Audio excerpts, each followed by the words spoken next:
All primed. Hello, Facebook. Very nice for me to have you with me today. Thank you for joining us. I was just saying to the guys on Instagram that today is going to be a bit of a hormone special. So I'm going to be joined by Dr. Louise Newson of Menopause Doctor fame and some of her colleagues who are also going to be able to answer questions because she and I get kind of so involved in chatting sometimes, and it's nice to be able to field some of the specific questions. So huge thank you, Dr. Zoe, Dr. Sarah, thank you. Really, really good that you can all be here today, and I hope everybody is feeling fit and well. Don't forget, I know that Louise Newson was involved with the COVID-19 app, which is also now tracking hormones and to see the role, the protective role potentially of estrogen with COVID-19. So it'll be interesting to chat to her about that update. Few little notices before I get going. Thank you very much to Amy for being with us on Facebook today. So Amy will be, as usual, putting all the links down. So as you know, guys, we can link on Facebook. We can't link on Instagram. So on Facebook, whatever I talk about, Amy brilliantly manages to find a quick link, whether it's a podcast or something that I've talked about or an article or a bit of research or something. And those links do stay there. So Facebook, we are able to keep them up. So guys, if you're on Instagram, you might want to head to the Liz Earle Wellbeing Facebook page later. I know there's always lots of chat that continues afterwards on Facebook particularly. So that's something to keep in mind. On Instagram, guys, I know a lot of you are new to Instagram and new to watching me, particularly here, just to let you know that I have Linktree on my Instagram, and that's in my main profile. So if you go to the little circle picture with a little bit of blurb about me, at the bottom is the blue Linktree link. And if you click on that, then it opens up an Aladdin's cave of treasures, all the links and bits and pieces. And if all else fails, head to lizearlewellbeing.com, because that is kind of just the mothership, if you like, of all the information and links and what have you. But anyway, before we get going and before I patch in Dr. Louise, just a couple of things here. This was a really sweet message that I had from Olivia, age 12, who writes to say, "Hi Liz, I was wondering if you could send a birthday message to my mum saying happy birthday Anne Harrod." I hope I pronounced that properly. "Every time I go into the kitchen, I see her watching you." I'm not complaining. Your cooking is amazing. Yours sincerely, Olivia, age 12. Well, hi guys. Hi both of you. I hope you're enjoying your day in the kitchen. I hope you're cooking. Maybe not cooking just for the moment. Liv's mum might just want to watch and listen down tools for a moment. But I'm going to be in the kitchen a bit later on with my girls because I'm going to make some more of that nutty rose-petal granola. Oh my goodness, how good is that?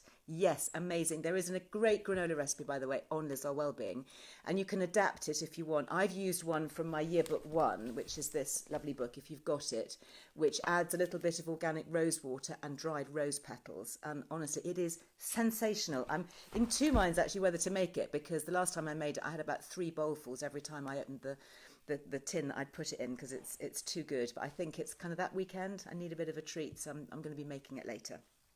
So happy birthday, Harold, for tomorrow. Hope you have a lovely day. And this one, very quickly here, happy birthday to Maria on Instagram. She listens to every podcast, which she says are incredibly helpful and honest and interesting. She also subscribed to the magazine a few years ago and hopes her family got her hints and should be getting her the Healthy Gut Guide book today, juice book and skincare book today. Oh my goodness. So that's Maria263 on Instagram. I wonder if that's because you're 1963. If so, you're the same age as me. So very, very happy birthday. And I hope that all those treats and treasures keep you feeling fit and well. Now, talking about that, it is time to crack on with Dr. Louise Newson. And I'm just going to say, before I patch you in, Louise, this is a message for you from Margaret on Instagram, who said, "Would you be so kind to thank Dr. Newson on my behalf, please? It's taken 11 weeks of lockdown, listening to your live chats, podcasts, and reading the Menopause Doctor website. I've confronted menopause and I picked up my prescription yesterday." Oh, Margaret. "I had a last-minute panic attack due to my GP who wanted to prescribe antidepressants." Oh, no. "I messaged Dr. Newson, who was so kind to take the time to message me and reassure me. It gave me such peace of mind and I'm very grateful." Well, good luck, Margaret, and I hope today's chat helps a lot of people as well today. So now let me see if I can press the right button and not cut anybody off.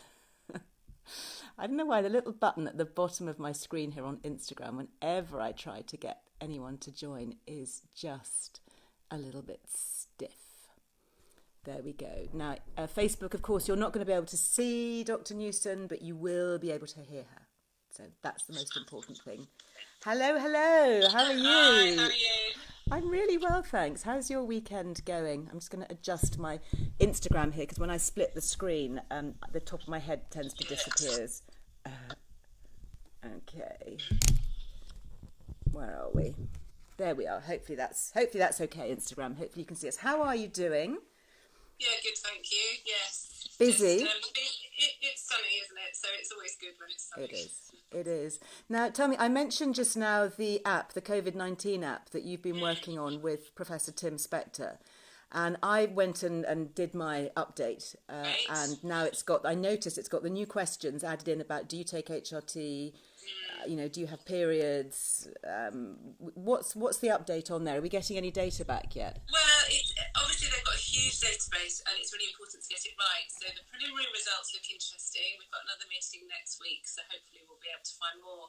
One of the sort of limiting factors really is that very few women still take HRT. As you know, it can improve. It has more benefits than risks for the majority of women, yet only about 10-15% of women take it. The other thing is we really need to know, it's not so much about whether women get COVID-19 or not, it's whether they become very unwell and go to hospital intensive care and die, because obviously none of us mind having a virus, but what we do mind is clearly being very ill, and we know that women are more protected. So we're trying with a group in Liverpool. I'm speaking again today to Professor Ian Buchan, who's in charge of this, looking at the ITU data, the death data, to see how many women have been taking HRT. What does ITU mean? Sorry, intensive care. So intensive care unit. So those okay. people that are being ventilated have really bad respiratory disease. And yesterday I did a meeting with some people in America that are looking into their records as well. So I'm not very patient. Anyone that knows me knows I want results straight away. And because it's so big, the databases are so big, it has to be done properly. It's going to take a bit of time. But what is really exciting for me, though, Liz, is that people are really thinking now about estrogen and immunity, because we know estrogen improves our immune function. We know it stimulates the cells that are really important for our immune function. So not just with COVID-19, but all viruses, infections, even HIV. So amazing. People will start to do more research in women, which is I've written, as you know, with your help, on menopause and hormones, for many years now. And I know all the many benefits of estrogen in terms of bone density and, protecting mental health and colon cancer and heart disease, obviously, all of that. But this whole connection with the immune system and estrogen. It's opening a whole new chapter, really. Isn't it? Because we know that we've got these estrogen receptors on the cells. So cells like macrophages, the natural killer cells, CD4, CD8, these T cells that have a memory, if you like, of the immunity in our body. And we know they can alter the function. And what's very interesting is the macrophages are these white cells that, if you like, eat up any germs and bugs. So they're there at the scene of the crime, if you like. The crime scene, I like that. Start eating, yeah. But if they're programmed wrong, they start to cause inflammation in the body.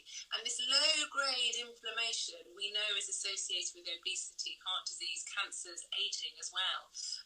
So if we can reprogram the macrophages, these gobbling cells, if you like, so they're more efficient, then one of the ways is with estrogen, because we know estrogen, like you say, reduces risk of obesity, heart disease, many cancers, and it also is the best anti-aging treatment. And when we think about aging, it's not just having, glowing skin without wrinkles. It's about delaying any diseases that we're going to get. Sure. It's about living well for longer, isn't it? It's about living well. I mean, it's all very well to live longer, and we know that we are. The average age of it's women. It's not about existing, is it? We don't want to exist. We want to thrive. We want to flourish.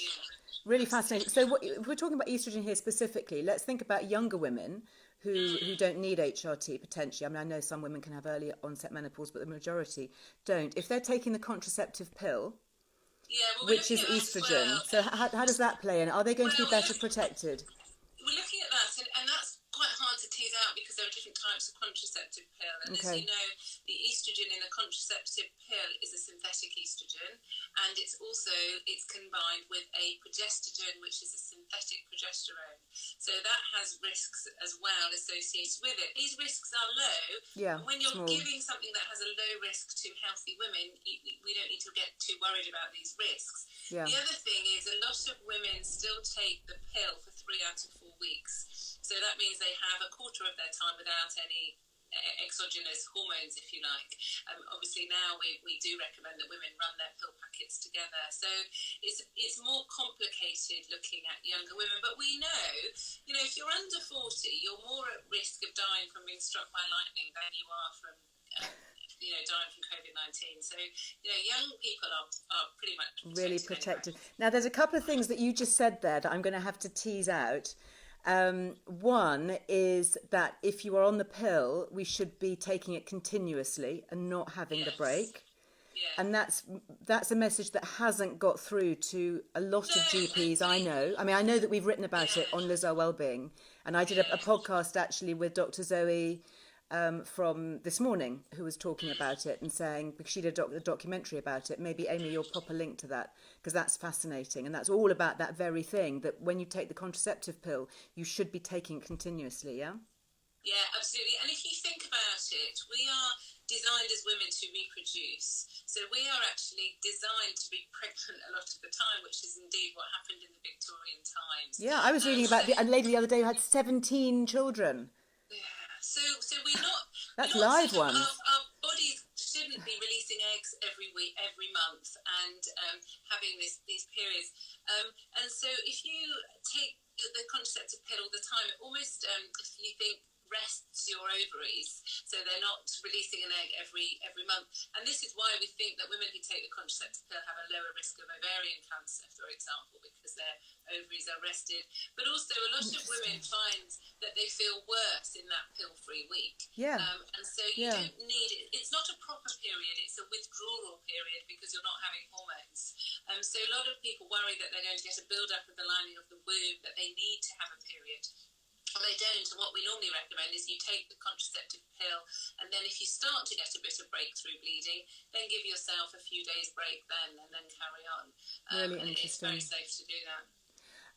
And also the other thing that you said there that I just want to pick up on is this issue about synthetic versus body identical hormones. So it always amazes me that women are so hung up, I mean, fueled by the media, obviously, and we're hoping to address that, with the risks and dangers of taking HRT and it not being natural, when the hormones come from the wild yam plant in the transdermal kind, the gels and the patches, and are completely body identical. Your body they're exactly the same as what's in your body. And yet many of us, for potentially decades, could be happily taking the contraceptive pill, which has more risks at a higher dose and is synthetic. Yes. So how does that work? Well, this is very important when you think about the progesterone. So the progesterone in HRT, we need to have a type of progesterone to protect the lining of the womb of estrogen. So women who still have their womb need to have some type of progesterone.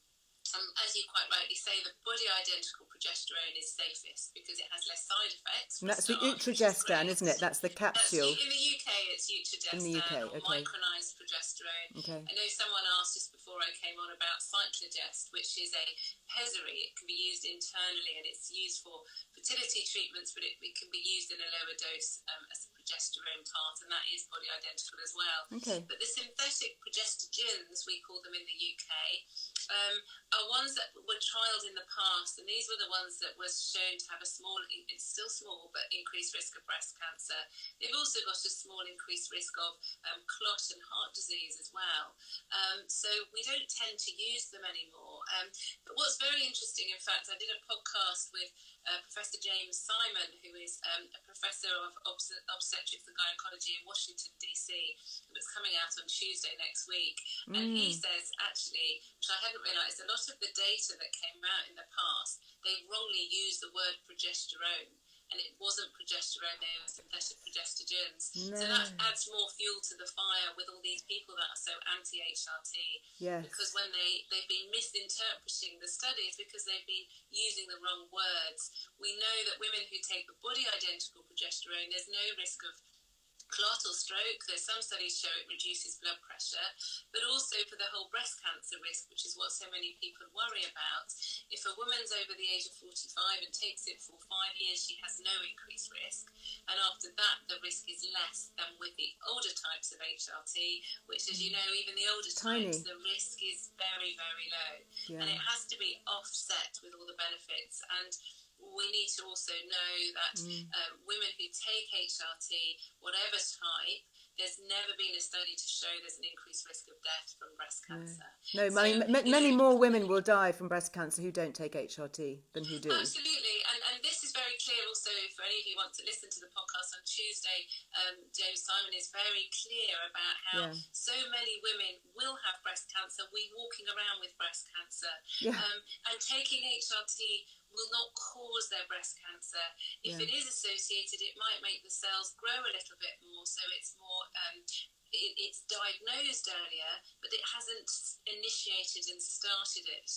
So these women that are told, and I often get messages that their mothers have been told that their HRT caused their breast cancer. Well, it can't cause cancer, and I think that's really key for people to understand. Absolutely. And I know that one of the things that we're going to be picking up on a bit more, you know, when we have more access and ability with COVID-19, and hopefully being able to access more for people in the MHRA, if I said that correctly, is trying to get these leaflets, these warning leaflets, and the information that's given to doctors changed and amended. You did a very good post on your Instagram, and I assume on Facebook as well, last week, I think it was, showing the warning that is sent to GPs. And, you know, we don't want to bash GPs. We love our GPs. But we want GPs to have the right information from the Medicine Control Agency that give it to them.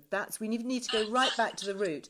Let's get the right information. And this is what's frustrated me for a while, because when we prescribe, it's all on the computer clearly, and it's linked with all these warnings, and then the leaflets, the insert, I've got one here actually just to show you what they look like. The inserts that come with the packaging of all types of HRT, and they're outdated and they're wrong.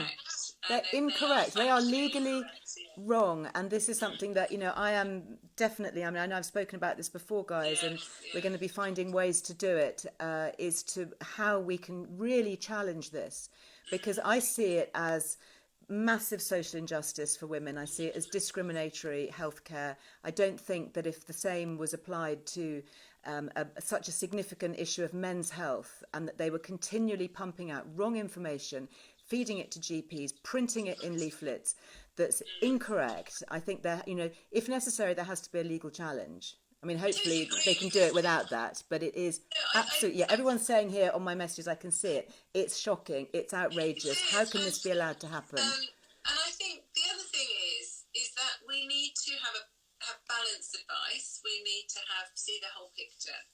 And this warning was based on one study which reviewed, as you know, published and unpublished data. What the study never did was look at the benefits of HRT. So it's a bit like, I would never buy a car if I just looked at the data of how many people died in a road traffic accident every year. But actually, when I go and buy my car, I can look that data up if I want to, but I want to know, is it safe? You know, what's the safety factor? How is it going to protect me? Is it going to get me from A to B? And then I make a choice as an individual what I want to do. And the problem is this choice has been taken away from women, but also it's changing the way doctors and healthcare professionals think about HRT. And in this same document, it says that HRT has to be taken for the lowest dose, the shortest length of time. Well, that's absolute rubbish, because if I stop taking my HRT now, I might not have any symptoms, which would be lovely, of course. But then I've got this rapid turnover of bone. I've got this increased risk of osteoporosis. I've got an increased risk of cardiovascular disease. And our immune system now, talking about that. I mean, that's... And what is also so wrong is that you've mentioned the contraceptive pill earlier. You know, anybody can go to their GP and say, I'd like to go on the pill, and it's like, well, there you go, we'll check your blood pressure, come back in a year, and yet the risks are so much higher. Yes, well, this is the whole thing, and I think also it is so much about choice. Men can buy Viagra over the counter, and that actually has more contraindications and more side effects from it. No way. And women's health, I mean, I could go on about it for hours, and I'm not going to, but women's health is really suffering. And there's an editorial that's just come out in Menopause, which is a North American Menopause Society journal, and it's talking about the billions of dollars that could be saved by healthcare if women have HRT at the appropriate time. They were looking at women who've had their ovaries removed in an operation, and looking at the cost of heart disease, the cost of osteoporosis, the cost of, it's phenomenal, and it's billions of dollars that is being wasted. And it's not only the financial cost, it's the human cost. Absolutely. Isn't it? The damaged lives, the wrecked relationships, the businesses that have been given up, the careers that have been lost, the relationships that get damaged with the other members of your family and your children, your anxiety, the fact that you become trapped indoors, you give up driving because you're too anxious to drive. You have a fall and your bones are broken and you're not able to get around, and even have a bath with unassisted because your bones are so weak. I mean, I don't want to get all soapboxy, but honestly, every time we talk about this, I think it's really important. It is maddening. Some people will push back and say, well, I'm trying to medicalise the menopause, or I'm expecting every woman to take HRT, and I'm not. The menopause clearly isn't a disease. Obesity isn't a disease, but it's a risk factor for other diseases that needs addressing because we're living longer. But we also need to really think carefully why we're refusing our bodies a hormone that we should be producing. And it's a bit like if I had an underactive thyroid gland, I can choose whether to take thyroxine or not, but it'd be pretty silly not to take it. If I had diabetes as a consenting adult, I can refuse insulin, but it wouldn't be a sensible thing to do. So we have to think about it as this long-term hormone deficiency, rather than it's just a symptom treatment, if you see what I mean. Yeah, absolutely. Now, what about this whole discussion about should we be going to see our GPs right now? Should we be, quote, bothering them with the fact that we've got, severe anxiety, that our night sweats are making us unable to sleep? Yeah, I think we need to look. I think COVID-19 has done all sorts of terrible things for us, but it's also, if you look at the positive things, it's made us really think and reflect about our lives, our lifestyles, our health, our well-being, everything else as well. And we know that the severity of COVID-19 actually is worse with people who are men and women who are obese, have heart disease and diabetes.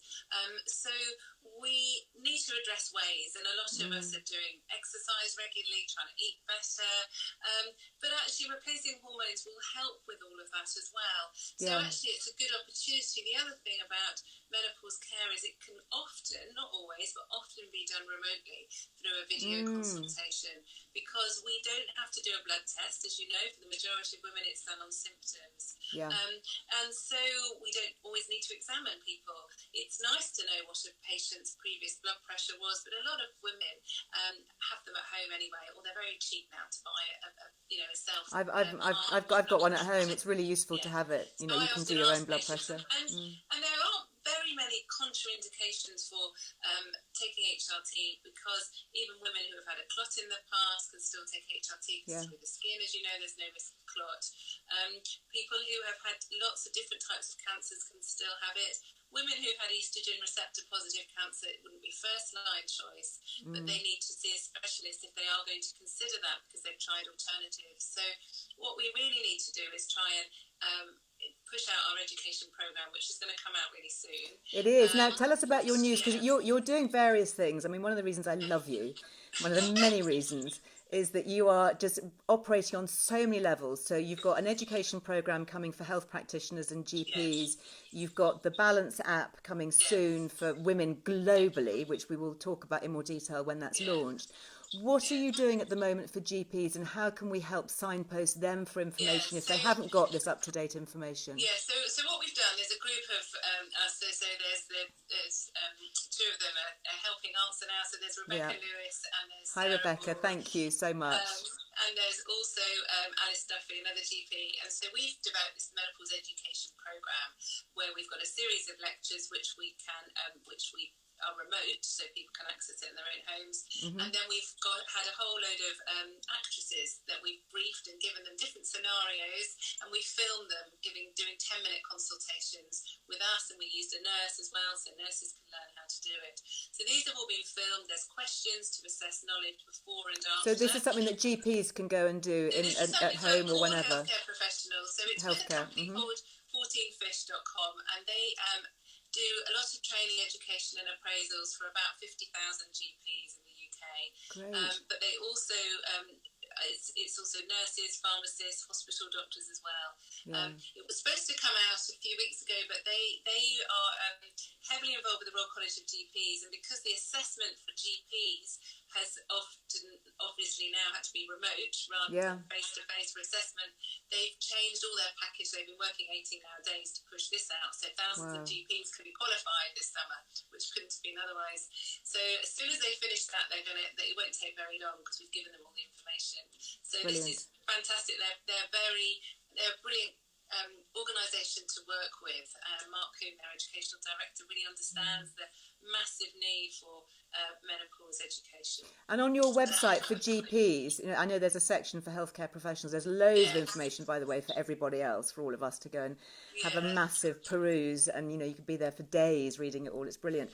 But you have done some updated online prescribing guidelines for GPs as well, and that's useful to read actually before your consultation, isn't it? So you know what the options are for your GP. Yeah, absolutely. So if you just put easy into the search function on my website, and it's an easy HRT prescribing, a lot of women have looked at that, and a lot of doctors. And actually, I've had a lot of feedback over the last few months, just even about my weekly podcast, from healthcare professionals to say how much they've learned from that as well, which is really rewarding to Just a couple of quick questions. I know we're running out of time, but a couple of things that I'm picking up on here. I'm looking at the feed coming in on Instagram. Can you overdose on estrogen? I say I use about between 5 and 6 pumps of estrogel every day. I use it in the evening. And I remember asking this question of Dr. Rebecca Lewis, saying that what would happen It's quite hard to overdose. We're all different, so we all need different amounts, a bit like I've talked about thyroxine. People need different amounts of that to balance their thyroid. So it's hard pushed. If you're getting to the stage where you're using 10, 12 pumps and not feeling any better, you need to think about, is it really estrogen deficiency that you're treating, or is there something else, another condition that's going on? So it's very important to be guided by your healthcare professional. But I get frustrated because some women say, I've got my estrogen gel, I'm using 1 pump a day and it's not doing anything. Yes. And then, I say, well, actually, I'm not a doctor, so I'm not going to advise you, but all I can tell you is from my experience, the research I know is that you can use a lot more, and I use 6 pumps, and I have to use that because otherwise my sleep is not at the same quality. This is the important thing that people should know, is that the estrogen doesn't build up in the system. So if you use 3 pumps where you were using 2, the next day you're going to have nothing or hardly any in your system. The half-life is about 18 hours, so it doesn't last very long. It's like the contraceptive pill. That's why you've got to take it every day, because it disappears. Absolutely. You're not protected. So it's a daily thing. The other thing is that we know the estrogen's the good bit. Women who only take estrogen who've had a hysterectomy do not have an increased risk of breast cancer. So there's nothing to lose by trying it. And we've all done it. I've increased mine sometimes when I've thought, am I just tired because I'm working, or is it because I need more estrogen? Have an extra pump or whatever, or change the dose of patch. And then you think, actually, I feel so much better. I'm prone to migraines, and if I can feel lots of headaches coming on, it's often because, and our need changes. So sometimes when we're stressed or doing more exercise, we might need more estrogen than other times when we're relaxing. That's so interesting. Our hormones are not constant in our body. That's why we can't measure the levels when we're younger, because they're always changing. They go up and down. Yeah. That is so. I'm going to ask you a personal question. Now I've got you, doctor. My consultation. So I've been gradually increasing my estrogen because I find that I'm benefiting. I feel better for it. I sleep better for it. Am I going to stay like that, do you think, or as I get older, do you think I'll be using less? You might be using less. So my oldest patient now is 94, and she just uses 1 pump every day. 94. She hysterectomy when she was 38. So, she's done very well indeed. But she doesn't need as much. And we know even low doses protect bones. And that's really important for elderly people. So, as you know, a lot of symptoms will improve with time. So a lot of women find they have less symptoms when they're older. And we do sometimes reduce it a little bit. But it all depends on, everyone's different. And this is why women really need to have individualised advice. Yeah, excellent. And before we go, I'm just going to say, you're not paid by any drug companies, are you? Absolutely not. No, I'm not paid to promote anything. I'm not sponsored by anything. My website is completely independent. And unlike so many others, trust me. So and the app that we're developing, the Balance app, is not funded by any pharmaceutical company at all. So amazing. You are, honestly, if I could paint a halo around your head, I would love to. Thank you. And thank you very much. I know, Dr. Rebecca, you've been on Instagram. Thank you. Massive shout out to Rebecca Lewis, who works as one of the doctors at Newson Health. She and I recorded a really great podcast. I know you will have heard it, Louise, specifically on anxiety and estrogen.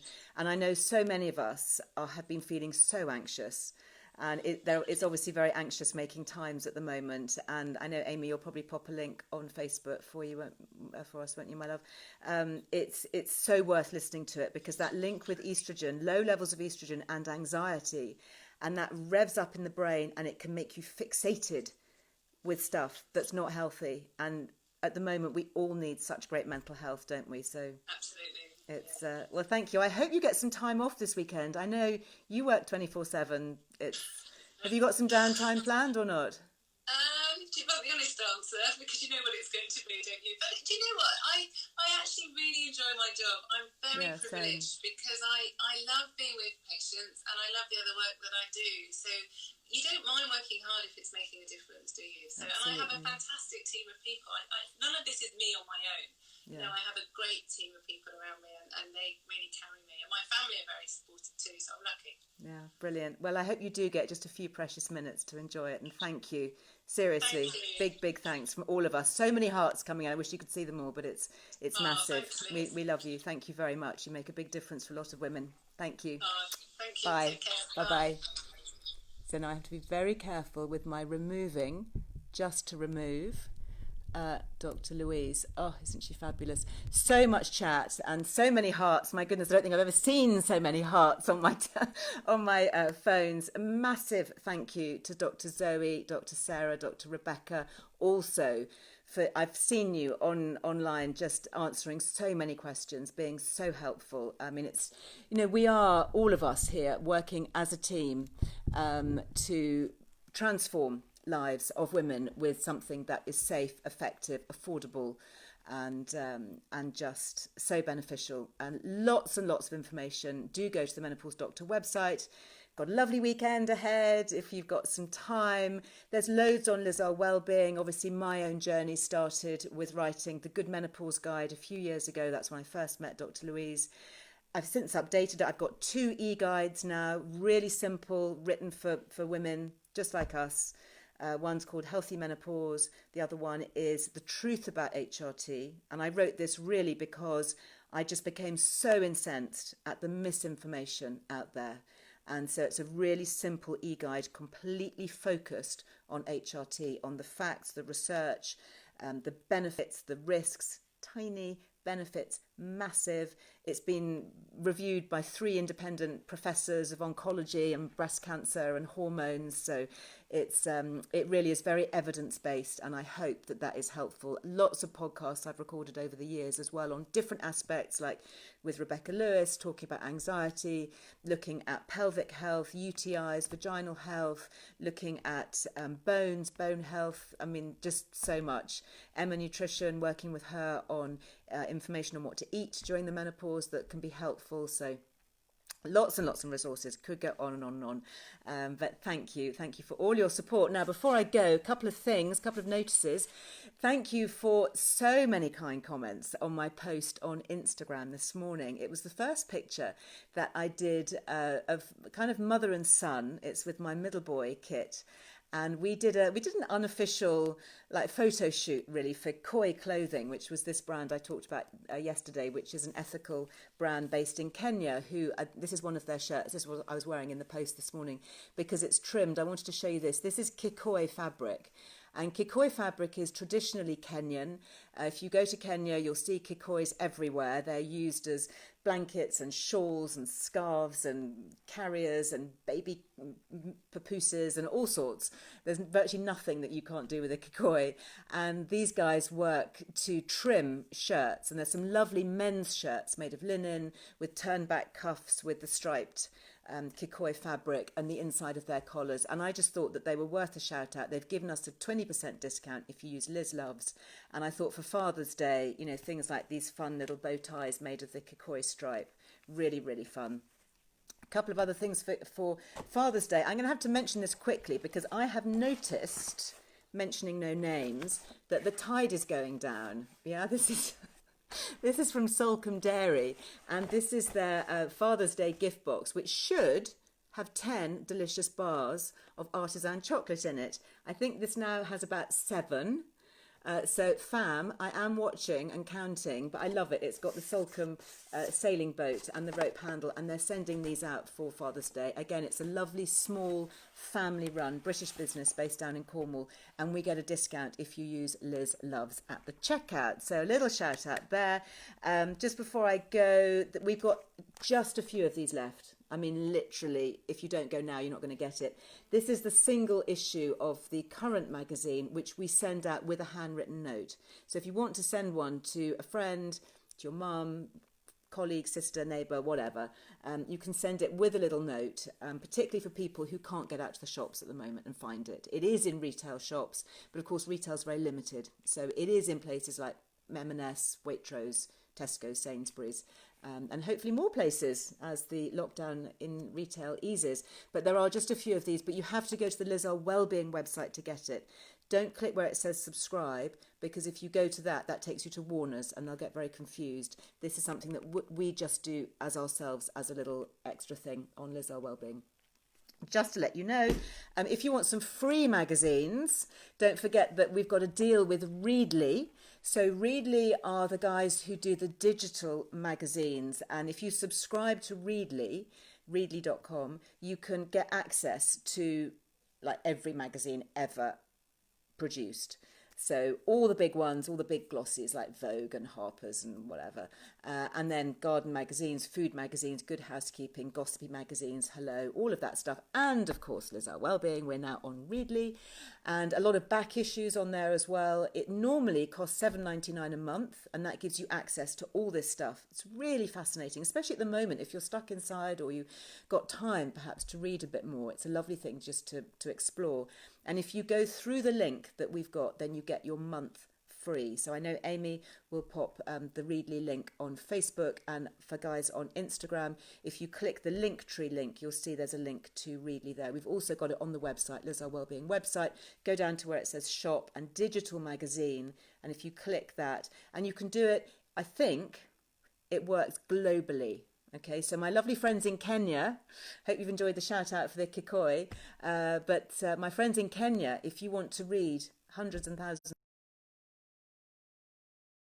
you can also, I'm fairly sure, access it. I know it works in Cyprus because I had a message from Cyprus from somebody who's saying that she was really enjoying her month of free magazines. So you get your month free, and then of course you can cancel it if you want to, or if you want to carry on, then you can just carry on. But that is it from me for today. I'm off to make some Rose-Petal nutty granola. I will be back with you on Monday. Tomorrow is Sunday if you're watching this in real time. So that's my family day, but I'm back with you on Monday with so much good stuff. So do keep the messages and comments and questions coming. Sorry, Instagram, I don't do direct message, but I'm really happy if you want to pop a message or a comment in the comment section below my main feed. Sending everybody lots of love. Massive thanks, Dr. Louise. Massive thanks to all the doctors, Sarah, Zoe, and Rebecca in particular, for joining in with the conversations and answering so many questions. You are all so brilliant, and we all truly love you, and thank you. Bye for now.